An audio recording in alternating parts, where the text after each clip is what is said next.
Gerald Anderson, inamin na sinubukan niyang makipagbalikan kay Kim Chiu. Sa isang nakakagulat at emosyonal na interview, inamin na rin sa wakas ni Gerald Anderson na sinubukan niyang makipagbalikan sa dating kasintahan at ka-love team na si Kim Chiu matapos ang kanilang matagal na paghihiwalay. Gerald, oo, umabot sa point na gusto ko sanang maayos pa. Sinubukan ko. Ayon kay Gerald, nagkaroon sila ng pagkakataong magkausap muli ni Kim noong mga panahong pareho silang single at tila may unfinished business. Inamin niyang may pagsisisi siya sa mga nangyari noon, lalo na't si Kim daw ang isa sa pinaka-importanteng tao sa buhay niya. Kim Rald reunion na ba noon? Matatandaang ang tambalang, Kimmerald, ay isa sa pinakasikat at pinakapinagkakaguluhan noong mid-2000s. Mula sa Pinoy Big Brother Teen Edition, nagtuloy-tuloy ang tambalan nina Kim at Gerald sa mga teleserye, pelikula, at real-life romance. Ngunit matapos ang ilang taon, naghiwalay sila, at nasaktan si Kim ng husto. Ayon kay Gerald, hindi madali ang lahat para sa kanya. Mas mahigit, alam ko nasaktan ko siya. At kung may pagkakataon man akong itama yun, sinubukan ko.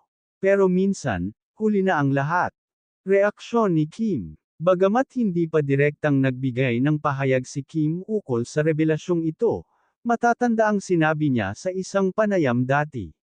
Mas mahigit, there were lessons. May mga taong darating sa buhay mo para turuan ka, hindi para manatili.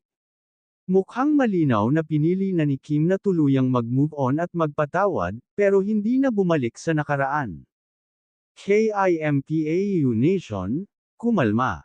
Ngayon na si Paolo Avellino ang mas napapalapit kay Kim, marami ang nagtataka, bakit ngayon lang umamin si Gerald?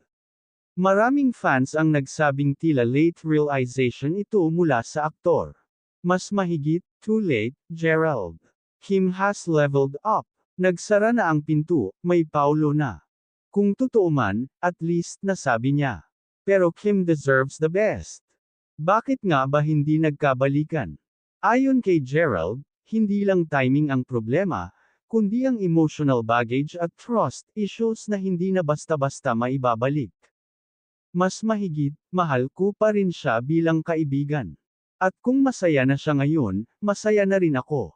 Isang honest na revelasyon mula sa isang lalaking handang aminin ang pagkukulang, ngunit tanggap na rin na minsan, ang totoong pagmamahal ay ang hayaan ang taong mahal mo na maging masaya, kahit hindi ikaw ang kasama niya.